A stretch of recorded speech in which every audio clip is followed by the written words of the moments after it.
Hello, hello. Welcome back to another tier list video here as I explore and kind of take a deep dive into my opinion, where I rank certain classes, subclasses. I'm just kind of giving you an idea here as to, which ones maybe you should play, which ones are lacking maybe in some things. And well, today for this one, I am looking at the fighter. Right, we've made our way about a third of the way through, about half of the way through, and we're just gonna go, right on into it here. So quick recap. All right, how my tier lists go. F tier means unplayable. Now, obviously, that's meant to be kind of a sarcastic, it's unplayable. Don't get me wrong, you can play this class and probably go out and do something with it.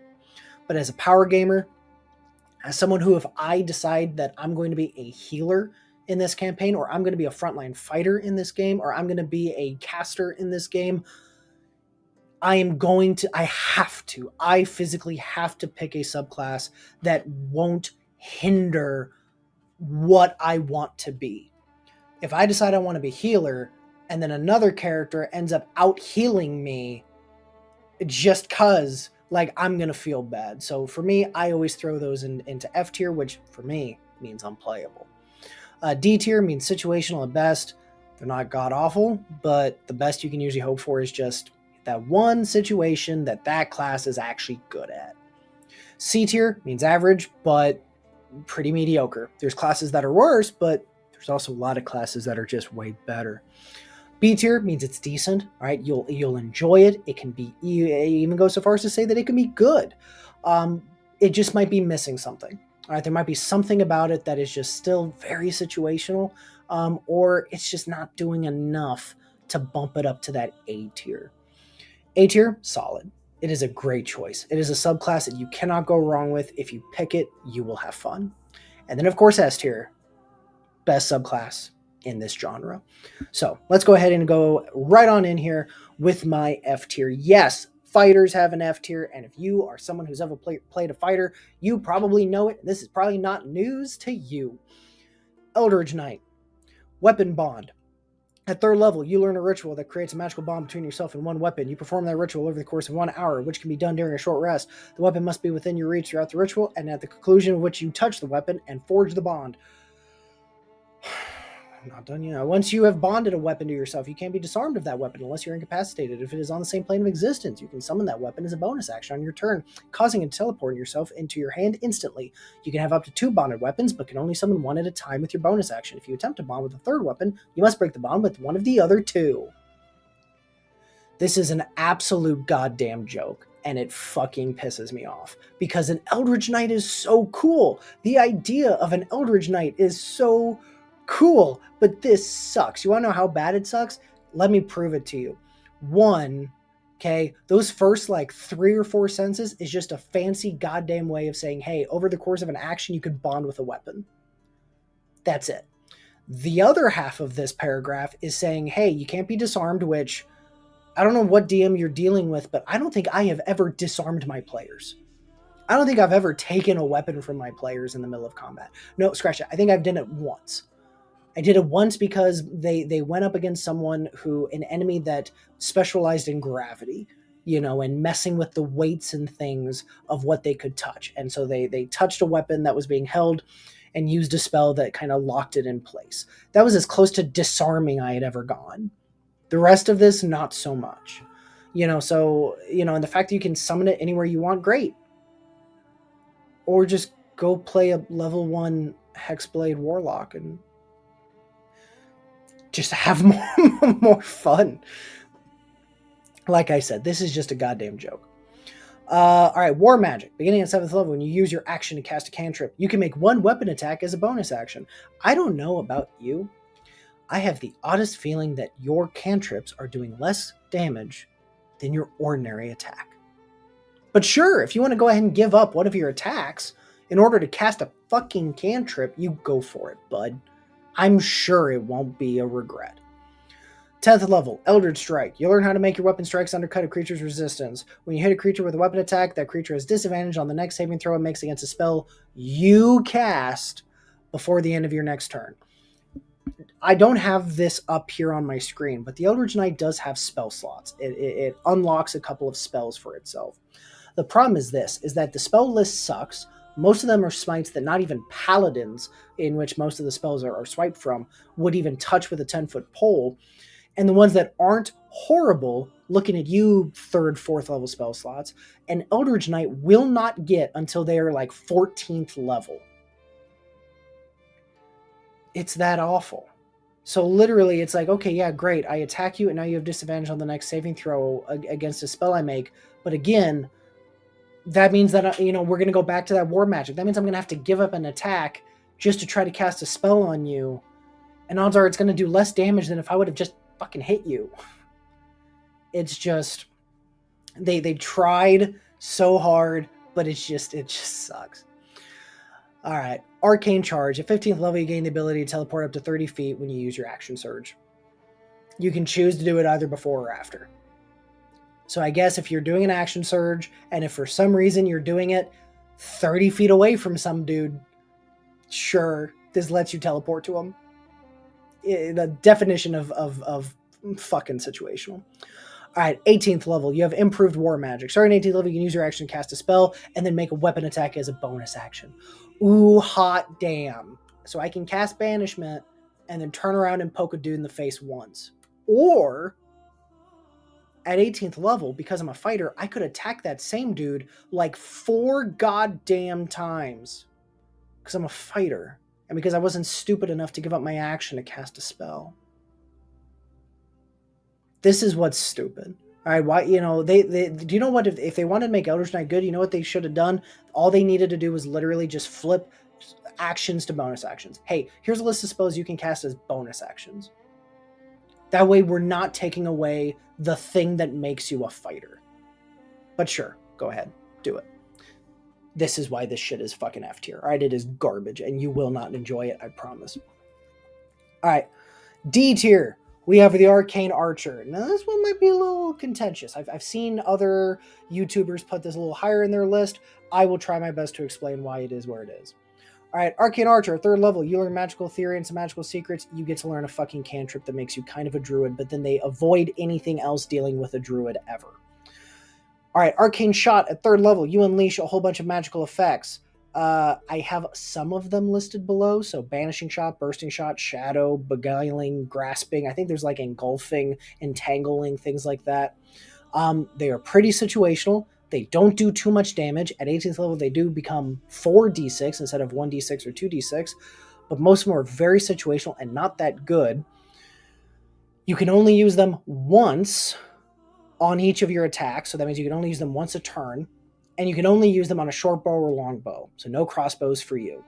Oh, and you can only use it twice, and then you need to go take a rest. Go be a goddamn ranger, please. Go be a ranger, go be a Gloomstalker or a Horizon Walker, and you will have way more fun than this. Magic Arrow. At 7th level, you gain the ability to infuse arrows with magic. Basically, hey, I don't have a magic weapon yet because my DM's a dick and hasn't given me a magic weapon. So my arrows are not magical. Okay, I guess. Curving Shot at 7th level. If I've somehow missed you with my attack, I can give myself advantage. Kind of, but not really, because it turns out you're not actually giving yourself advantage. You're just basically making that arrow go and attack someone else that's within 60 feet. Here's why that is worse than giving yourself advantage. What if there's only one target? Congratulations, this ability is now absolutely worthless. And I don't know about you, but I know most of the time, like most of the campaigns I'm in, usually there's only one big bad and then like a whole bunch of peons, or there's just one big bad. This ability is going to be hardly used by you. All right, Ever Ready Shot. 15th level, your magic archery is available whenever battle starts. If you roll initiative and have no use of Arcane Shot remaining, guess what? You get a use. One use. This is why this is garbage. This is why this is D tier. Granted, at least some of the things are cool, right? Banishing, Bursting, Shadow. Like, at least some of these arrows are interesting. They kind of give you a little bit of like a Robin Hood-esque vibe. But they're just so damn bad. They're so situational. The only thing that makes this good is if you take, like, say, the Sharpshooter feat. But again, I don't like the idea of having to take feats in order to fix a class. So, no, D tier all the way. All right, also staying in D tier here, we have the Cavalier. I'll be honest, I tried to like this class. I really did. But the more I kept trying to force it, the more I was like, this is just so situational that I'm really aiming for just mediocre here, which is the definition of D tier. All right, so bonus proficiency. When you choose this at 3rd level, you gain proficiency in one of the following: animal handling, history, insight, performance, or persuasion. You also learn one language of your choice. Again, pretty situational. Having one extra skill is usually not that big of a deal, unless you're trying to make like a skill monkey, at which point then why the hell are you looking at a fighter and not a bard? But I mean, hey, I guess. Also a 3rd level, born to the saddle. Your mastery as a rider becomes apparent. You have advantage on saving throws made to avoid falling off your mount. If you fall off your mount and descend no more than 10 feet, you can land on your feet if you're not incapacitated. Finally, mounting or dismounting a creature costs you only 5 feet of movement rather than half of your speed. Now, this is cool if you are doing a mounted combat. You're riding something into battle, which for that's the whole point of this class, right? Like, you're not just choosing this for no reason. You're choosing this because you have an idea of going into combat on a mount of some kind. This is good for that situation and that situation only. My problem with this, and this is my problem probably for the entire Cavalier class. I, as a DM, and I, as also as a student of history, as a teacher of history, one of the biggest problems with anyone going into combat riding on something is that you are riding on an animal that is bigger than you and that is a bigger target than you. Or, the movies that you see of people trying to take pot shots and sniper arrows from across the battlefield to hit the eyeball of the dude riding the horse. That never happened. What happened is you tried to kill the horse because they were usually way easier to kill.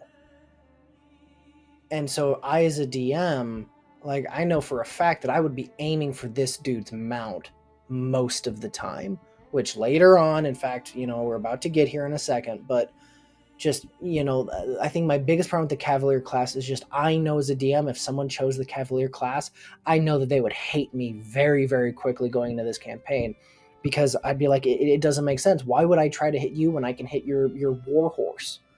Why would I hit you when I can tell that I can knock you off the horse and immediately drop your movement speed, make you just an ordinary fighter on the ground? Like, I don't know. So it's a good ability, I guess, but again, it's on something. It's in a class, a subclass that I have a problem with just on principle.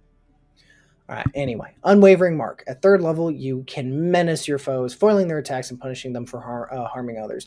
When you hit a creature with a melee weapon attack, you can mark the creature until the end of your next turn. This effect ends early if you are incapacitated, or if you die, or if someone else marks the creature. While it is within 5 feet of you, a creature marked by you has disadvantage on attack roll that it doesn't target you. In addition, if a creature marked by you deals damage to anyone other than you, you can make a special melee weapon against that creature as a bonus action on your next turn. You have advantage on that attack roll, and if it hits, the attack's weapon deals extra damage to the target equal to half your fighter level. Regardless of the number of creatures you mark, you can make this special attack a number of times equal to your strength modifier, and you regain all expended uses when you finish a long rest. Okay, now this is cool on paper, and it helps kind of patch up the idea, because even the writing says like, oh, this would be really good to help protect your allies. This isn't an ability meant to protect your allies. It's meant to protect your fucking horse. This is meant to protect whatever you're going into combat riding on. It's to make it so that the DM doesn't just aim for your steed and kill them instantly, and instead try to focus in on you.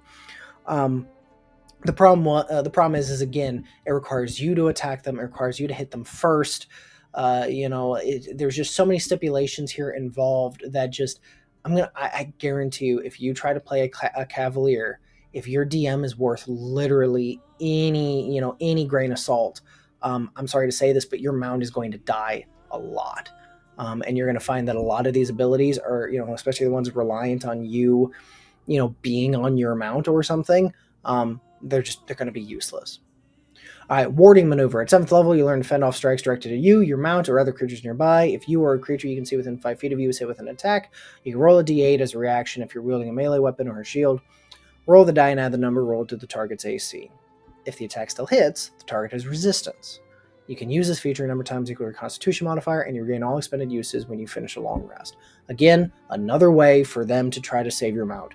It's almost like Wizards of the Coast realized as soon as they made this class, hey, I bet you the DMs of this are going to just basically be aiming at the mounts the entire time because it would make sense. So now they're just trying to give them more and more excuses to not do so, but which is why this is in D tier for me. The fact that it's, hey, here's this concept of this character, here's this subclass, we're going to tell you what it does, and now we're going to spend the whole rest of the abilities having to defend what we made. Hey, we've made a Cavalier, you get to finally go into combat riding a mount. Awesome. Here is how every single ability is going to keep your mount alive, because we know what's going to happen. I don't know. I'm not a big fan of that. All right, I wish that there was more diversity. How, you go look over at the cleric and the bards and the druids, and you're just like, wow, every one of, their 6th level, their 10th level, their, every time they get a new ability, it's apparent that they put thought into it. It helps the character, the subclass, in combat or out of combat. It allows them to do this, that, or the other thing, helps them get out of dangerous situations. It gives them an ability to heal something, it gives them so much extra utility. Here it's like every ability is just how to keep mount alive. Next ability, keep mount alive better. And that's it. I don't know. It annoys me that this is an entire subclass. All right, hold the line. At 10th level, you become a master of locking down your enemies. Creatures provoke opportunity attack if they move within 5 feet of you while within your reach. And if you hit a creature with an opportunity attack, the target speed is reduced to 0. Or you get Sentinel Feet. And this whole ability is now worthless. So, hey, I guess it's a free Sentinel Feat. But don't forget, you're a fucking fighter. So that means you get like twice the ability score improvements than anybody else. So odds are, if you wanted Sentinel, you would just have Sentinel. All right, Ferocious Charger. Starting at 15th level, you can run down your foes, whether you're mounted or not. If you move at least 10 feet in a straight line right before attacking a creature and you hit it with an attack, the target must succeed a strength saving throw or be knocked prone. You can use this feature only once on each of your turns.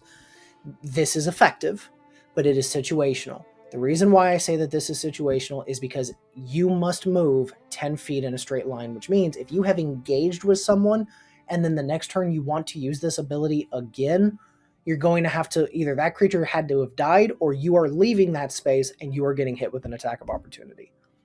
So even though this sounds cool, I think what you're going to find is that most of the time you end up not leaving, especially if you're fighting something that wallops you.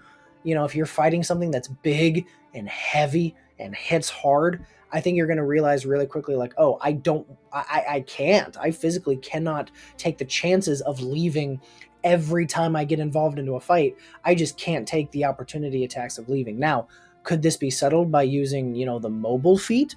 If you took the mobile feat, does this suddenly become much better? Yes. But again, it forces you to have to take a feat in order to fix the ability. And I'm just not a fan. All right, 18th level. You respond to danger with extraordinary vigilance. In combat, you get a special reaction that you can take once on every creature's turn, except yours. You can use the special reaction only to make an opportunity attack, and you can't use it on the same turn that you take your normal reaction. This is hella broke. The problem is that everything else is so shit that even this ability can't save it. All right, in combat, you get a special reaction that you can take on every other creature's turn. You can use this special reaction only to make an opportunity attack. So basically, just every time, if you go into the fray, if you are charging into battle and people are moving around you, every time it's someone's turn and they leave your space, you get an attack of opportunity. every single time. This can divvy out lots of damage very quickly. However, look at the other abilities that you have going on. Look at Ferocious Charge. You're probably not right in the thick of things. You're probably doing the kiting. You're probably, going in, attacking, and then using the mobile feat to get away. So are you really going to be hitting, huge, numbers of enemies every single, round? I don't think so. And if you are, I'm sorry to say this, but your mount is probably fucking dead. So it's an interesting concept. I get it. It's just like, it's like the first 5 of its abilities have to all be about how to keep the mount from dying. And then you're just left with like the last 2. And even though they're good, you have to use a feat to fix one. And the other one is so situational that it's just blech. That's all this is. It's just a lot of blech. And thus it is in my D tier. All right, we are getting out of the trash and heading into the mediocre treasure. C tier, we have the champion. Now, this one might be kind of up for contention. I've seen a lot of people put the champion higher. I just find it really boring. I find it very basic. But I digress. So, improved critical. When you choose this archetype at 3rd level, your weapon attack score crit now on a 19 or a 20. That's it. That's all you get for 3rd level. Look at all, go back and read the last 3 classes, and you tell me if that doesn't seem just fucking like basic ass white bread. Remarkable athlete. At 7th level, you can add half your proficiency bonus to any strength, dex, or constitution check you make that doesn't already use your proficiency bonus. In addition, when you make a running long jump, because our DMs, they're making us run lots of long jumps all the time, the distance you can cover increases by the number of feet equal to your strength modifier. So I guess if your DM is prone to, throwing a whole bunch of chasms at you in the middle of combat, then this is really good. The rest of it, pretty dog shit. Additional fighting style at 10th level. You can choose a second option from the fighting style class feature. The thing that if I just multi-classed once, started off as a fighter and then multi-classed once into paladin or ranger or, any other class that gets it right out of the gate. But nah, I get it at 10th level. Suck it. Yeah, definitely not the best. Superior critical. At 15th level, your weapon attack score critical now on an 18 through 20. You wouldn't think that having just one more, you're like, oh, but you were bitching at 3rd level that 19 wasn't enough. What about 18? The reason why 18 is such a bigger difference. I'll be honest, I did not realize how big of a difference this made until I was DMing as Vecna. My players were fighting against Vecna, and Vecna had a couple of those like blades of chaos, like animated blades of chaos, which crit on an 18, 19, or 20. If they don't crit, they only do like 4d12 damage, which at this point my players were like level 17, 18, 19, so they were, hundreds of hit points. So 4d12 really wasn't that big of a deal to them. But if they crit, then they do 12d12 damage, and that hurt. And I was critting a lot. There's just something about having a 15% chance versus a 10% chance. You wouldn't think it would make that big of a difference, but it really is. It is a big jump. So absolutely, superior critical. It is a great ability. All right, Survivor. At 18th level, you attain the pinnacle of resilience. At the start of each of your turns, you regain hit points equal to 5 plus your Constitution modifier if you have no more than half of your hit points left. You don't gain this benefit if you have 0 hit points. This is good. I wish that it was bigger, because after all, at 18th level, you probably have like 160 something hit points. You're probably getting hit by things that are doing 30 to 40 points of damage a hit. But I will say that this has gotten some people out of sticky situations. So overall, critting on a 19 or 20, it's pretty white bread and it's pretty boring, but it's effective. Your superior critical, again, very effective. Survival at 18th level, it's decent. Overall, all around champion, it is what it is, right? Like it's overall just, it's a decent, mediocre class. If you want more fighter in your fighter, then this is the fighter for you. All right? If you are a combative, crit seeking barbarian fighter multiclass, this is the one you would fucking take, right? Like, this is the one. Or a paladin fighter multiclass. You're hunting for those crits. This is the one for you. All right. I will end it here with my lower tiers, my Fs, my Ds, and my Cs. Stop back in for my higher tier, my part 2 of the fighter subclasses, where we actually get into the good stuff and the stuff that I think is actually worth fucking talking about. But whatever the case, I hope you found it at the very least entertaining, maybe learn something, and I will catch you next time.